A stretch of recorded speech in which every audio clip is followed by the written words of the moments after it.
Hello class 9 students. तो प्यारे बच्चों, आज हम लोग बात करने वाले हैं इम्प्रूवमेंट्स इन फूड रिसोर्सेज, जो आपका फर्स्ट चैप्टर है उसके अगले टॉपिक के बारे में। जैसा कि हमने 3 पॉइंट्स पढ़े थे, आपने 3 पॉइंट्स पढ़े थे। First is the crop production management, second is the आज हम बात करेंगे क्रॉप वेराइटी इम्प्रूवमेंट के बारे में, और थर्ड क्या था, क्रॉप प्रोटेक्शन मैनेजमेंट, कि कैसे कैसे जो यील्ड है, जो क्वांटिटी है, जो प्रोडक्शन है अपने रिसोर्सेज का, हम उनको इम्प्रूव कर सकते हैं। तो उसमें हमने मेनली 3 पॉइंट्स पढ़े थे। तो क्रॉप प्रोडक्शन मैनेजमेंट के बारे में हम लोग पढ़ चुके हैं कि कैसे हमें उनका प्रोडक्शन करना चाहिए, क्या क्या मतलब उनके प्रोडक्शन के लिए क्या क्या नेसेसरी है, जैसे कि न्यूट्रिशन नेसेसरी है, न्यूट्रिएंट्स के बारे में हमने बात की थी, माइक्रो न्यूट्रिएंट्स, मैक्रो न्यूट्रिएंट्स के बारे में हमने बात की थी। उसके बाद अगर हम बात करें, हमने फर्टिलाइजर्स के बारे में, मैन्योर्स के बारे में बात की थी। उसके बाद हमने इरिगेशन के बारे में बात की थी कि वाटर कैसे सप्लाई किया जाता है, अलग अलग उसके क्या बोलते हैं, जैसे अलग अलग रिजर्वर्स होते हैं, वाटर रिजर्वर्स होते हैं जिनके द्वारा हम वाटर की सप्लाई करते हैं बाहर से क्रॉप्स को, मेनली उनके प्रोडक्शन के लिए, उनकी यील्ड के लिए। ठीक है, तो हमने इन सब चीजों के बारे में पढ़ा था। तो आज हम बात करते हैं क्रॉप वैरायटी इम्प्रूवमेंट, कि जो क्रॉप की वैरायटी है उसको हम कैसे इम्प्रूव कर सकते हैं, उसके लिए हमें क्या क्या कदम उठाने चाहिए, उसके लिए हमें क्रॉप के केस में किन किन चीजों का ध्यान रखना चाहिए। ठीक है, तो अगर हम बात करें कि अगर हमें क्रॉप की वैरायटी को इम्प्रूव करना है, तो सबसे ज्यादा नेसेसरी क्या है कि जिस क्रॉप की वैरायटी को हम इम्प्रूव कर रहे हैं, यदि हम किसी भी क्रॉप की वैरायटी को इम्प्रूव कर रहे हैं, तो उसके सीड्स जो है वो हमारे पास अच्छी क्वालिटी के होने चाहिए। क्या होने चाहिए, उसके सीड्स है वो अच्छी क्वालिटी के होने चाहिए, ताकि आगे जाके जो क्रॉप उससे निकले, जो सीड से जो प्लांट जो जर्मिनेट हो, उसकी वैरायटी भी अच्छी हो, उसकी क्वालिटी भी अच्छी हो, उसका प्रोडक्शन भी अच्छा हो। इसलिए सबसे ज्यादा जरूरी क्या है कि किसी भी क्रॉप की वैरायटी को, उसके प्रोडक्शन को बढ़ाने के लिए हमें ऐसे सीड्स को सिलेक्ट करना चाहिए जो आगे जाके हमें अच्छी फसल दे सके, अच्छी क्रॉप का प्रोडक्शन कर सके। और ये बेसिकली काम किनका होता है, प्लांट ब्रीडर्स का। किनका होता है, प्लांट ब्रीडर्स का। प्लांट ब्रीडर्स का काम क्या होता है, प्लांट ब्रीडर्स मेनली लैब में अलग अलग प्लांट के सीड्स को लेके क्रॉसिंग ओवर कराते हैं, उनके बीच में क्रॉस ओवर कराते हैं, उनके बीच में हाइब्रिडाइजेशन कराते हैं, और उनसे एक नए सीड्स की वैरायटी को डेवलप करते हैं, कि उससे एक नई सीड की वैरायटी डेवलप हो जिसमें काफी तरीके के जैसे कि कोई ऐसा प्लांट होता है, कोई ऐसा सीड होता है जिसमें ग्रोथ अच्छी होती है, कोई ऐसे सीड्स होते हैं अलग अलग वेजिटेबल्स के, अलग अलग फ्रूट्स के देखे तो जिसमें फल ज्यादा लगते हैं, सब्जियां ज्यादा लगती है, कुछ ऐसे होते हैं जिसमें लीव्स ज्यादा आते हैं। तो हमें क्रॉप की वैरायटी को इम्प्रूव करने के लिए जो डिजायरेबल फूड हमें चाहिए, हमें उसकी क्वालिटी को बढ़ाना पड़ेगा, उसकी क्वांटिटी को बढ़ाना पड़ेगा।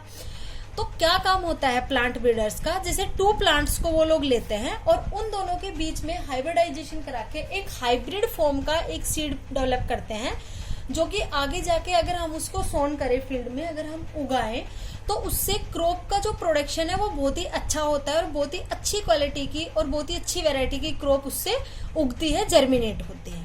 ठीक है, तो किसका काम था, प्लांट ब्रीडर्स का। अब हम बात करते हैं 2 most desirable qualities of food plants are. सबसे ज्यादा मोस्ट डिजायरेबल क्वालिटीज क्या क्या होनी चाहिए फूड में, कि जिससे उसकी क्रॉप की वैरायटी इंप्रूव हो सके। एक तो हाई यील्ड, कि जो हम सीड को सिलेक्ट कर रहे हैं, जिस फूड प्लांट को उगाने के लिए, जर्मिनेट कराने के लिए हम लोग सिलेक्ट कर रहे हैं, उसकी यील्ड कैसी होनी चाहिए, हाई, ज्यादा हाई यील्ड होनी चाहिए। उसके अलावा नेचुरल रेजिस्टेंट टू डिजीज। अब हम बात करते हैं रेजिस्टेंस की, कि रेजिस्टेंस क्या होता है। रेजिस्टेंस के जस्ट अपोजिट होता है सेंसिटिव। ठीक है, सेंसिटिव क्या होता है, कोई भी पार्ट, जैसे कि फॉर एग्जाम्पल काफी लोग बोलते हैं ना कि उसकी स्किन बहुत सेंसिटिव है, जैसे कि सनलाइट वगैरह से रेसिस वगैरह हो जाते हैं।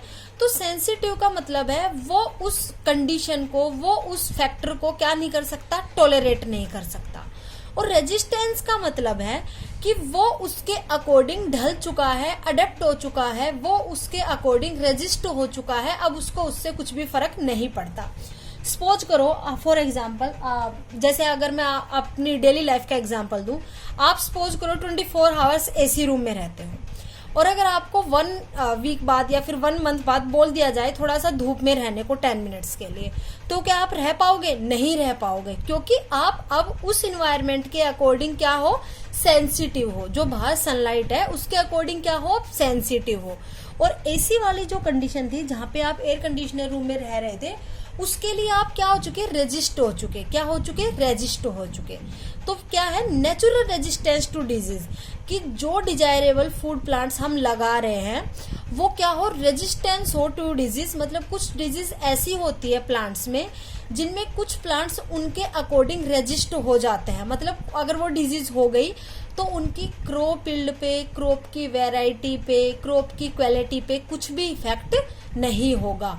तो 2 सबसे ज्यादा डिजायरेबल क्वालिटीज क्या होनी चाहिए किसी भी फूड में, कि एक तो उसकी यील्ड हाई हो, अच्छी उपज हो, दूसरा नेचुरल रेजिस्टेंस हो, किसी भी डिजीज को लेकर सेंसिटिव ना हो। अगर सेंसिटिव हुआ, सपोज करो कोई क्रॉप सेंसिटिव हुई किसी डिजीज को लेकर, ठीक है, तो सेंसिटिव है तो उस डिजीज का तो बहुत जल्दी इफेक्ट पड़ेगा उस क्रॉप के ऊपर, वो क्रॉप बहुत जल्दी डैमेज हो जाएगी, तो हमें अच्छी क्रॉप की वैरायटी और उसका अच्छा सा इंप्रूवमेंट मिल ही नहीं पाएगा।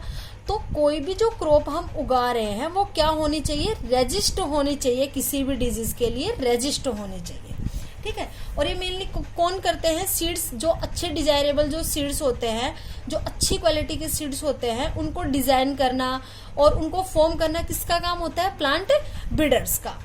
आगे क्या करते हैं, plant breeders select plant varieties. Plant breeders क्या करते हैं, प्लांट की वेराइटीज को सिलेक्ट करते हैं with desired characters and cross them. Suppose करो उसने 2 to 3 प्लांट्स के बीच में क्या करा दिया, क्रॉस करा दिया। अब कोई एक प्लांट था जिसकी ग्रोथ अच्छी जा रही थी तो उसने उसको सिलेक्ट कर लिया। कोई एक प्लांट था जिसमें फ्रूटिंग, फ्लावरिंग अच्छी हो रही थी तो उसने उसको सिलेक्ट कर लिया। कोई एक ऐसा प्लांट था जो उसमें भी काफी तरीके की वैरायटीज थी, उसका जो क्रॉप प्रोडक्शन था वो अच्छी थी, अच्छी क्वालिटी की क्रॉप्स थी, तो उनके बीच में उसने क्या करा दिया, क्रॉस करा दिया। तो क्रॉस कराने के बाद जो हाइब्रिड फॉर्म होता है, जो ऑफस्प्रिंग फॉर्म होता है, डेवलप होता है, अब उसमें जो आपने 2 प्लांट्स लिए हैं उनके जो कैरेक्टर्स लिए हैं, जो आपने सिलेक्ट किए हैं क्रॉसिंग के लिए, तो उन दोनों के कैरेक्टर्स होंगे।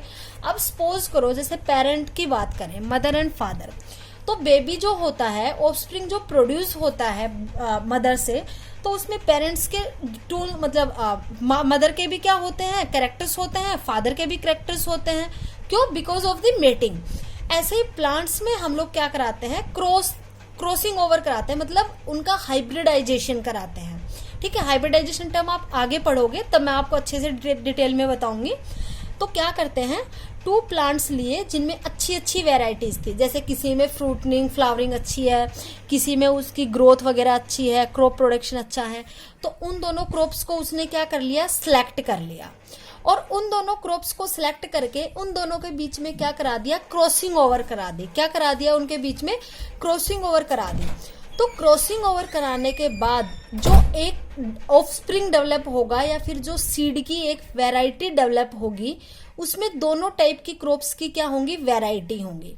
जैसे कि सपोज करो कोई एक प्लांट है, उसका एक में सिर्फ उसका प्रोडक्शन अच्छा है और बाकी उसकी क्वालिटी अच्छी नहीं है, लेकिन दूसरा है उसकी क्वालिटी अच्छी है लेकिन उसमें प्रोडक्शन ज्यादा नहीं हो रहा। सपोज करो प्रोडक्शन कम ही हो रहा है, मिनिमम अमाउंट में हो रहा है, लेकिन उसकी क्वालिटी अच्छी। अब आपने दोनों को क्या करा दिया, क्रॉस ओवर करा दिया। तो क्रॉसिंग के बाद जो आपको एक हाइब्रिड फॉर्म होगा, जो ऑफस्प्रिंग फॉर्म होगा, उसमें दोनों क्वालिटीज होगी, उसका प्रोडक्शन भी अच्छा होगा और उसकी क्वालिटी भी अच्छी होगी। क्या होगा, उसका प्रोडक्शन भी अच्छा होगा, उसकी क्वालिटी भी अच्छी होगी। तो ये क्रॉप की वैरायटी को इम्प्रूवमेंट करने के लिए क्या है, एक मेथड है कि प्लांट्स के बीच में क्रॉसिंग ओवर कराना, अच्छी वैरायटी के प्लांट्स के बीच में, ताकि जो हम क्रॉप हमें प्रोड्यूस हो, हाइब्रिड क्रॉप, उसमें अच्छे इम्प्रूवमेंट्स हो वैरायटी को लेके। ठीक है। तो ऐसे ही मैंने आगे बताया है the developed offsprings combine the attributes of both parents. अब जो ऑफस्प्रिंग डेवलप हुआ, जो हाइब्रिड डेवलप हुआ, उसमें क्या है, दोनों पेरेंट्स के क्या है, कैरेक्टर्स हैं। क्या है, दोनों पेरेंट्स के कैरेक्टर्स उसमें प्रेजेंट है। Okay students.